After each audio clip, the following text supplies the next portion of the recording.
paring Kit at saka ni Maestro Boson. Yan. Yan ang isda na yan. Yan, buhay-buhay pa. Yan, gumagalaw pa. Yung iba patay na. Hindi ko na tanong ang pangalan. Hindi nila alam ang pangalan na. Ito yan. Ito nga pala si co-vlogger ko. Ako si Bisayang Ungas. Ito naman si Bisayang Tungaw. Si paring Kit. Paring Kit, ano masasabi mo? Masasabi ko, madalang. Madalang. Okay lang yan. Yung mga kabuhay naman. Parang negosyo yan, madalang. May minsan madalang, may minsan ano. Minsan madalang. Madalang. Si Maestro, siya yung nakahuli nung i-interviewin ko lang. Maestro, dahil kasi may nahuli kang isda. Kulang pa Kulang pa, oh. Kulang pa, dagdagan pa to Dagdagan pa to. Tama kasi yung sa mga anak pag hindi mo dinagdagan, hati-hati na lang. Magtatampo yung iba. Isa-isa. Okay. Kukuha pa tayo. Dagdag pa tayo. Ito. Ayan ang aking pagbablog. Ito ang inyong lingkod, si Bisayang Ungas.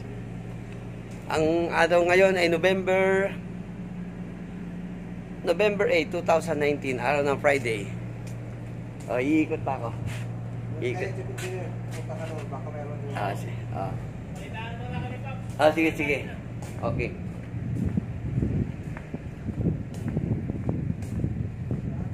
Ito pang isa. Meron pala rito isa.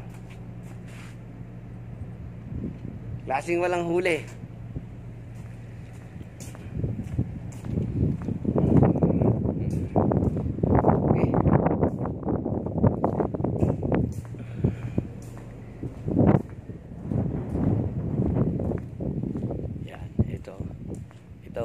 Ito ang lugar ng Honduras. Ngayon nasa bridge tayo, nasa harap tayo ng bridge, mga kababayan.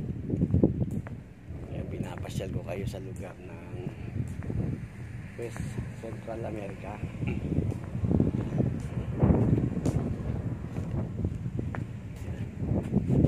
Ang lugar ng Honduras.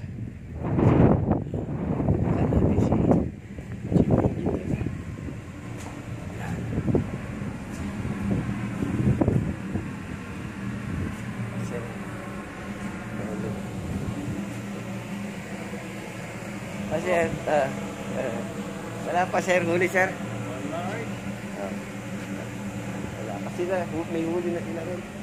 Maliliit lang yung mga parang malalapat na sila.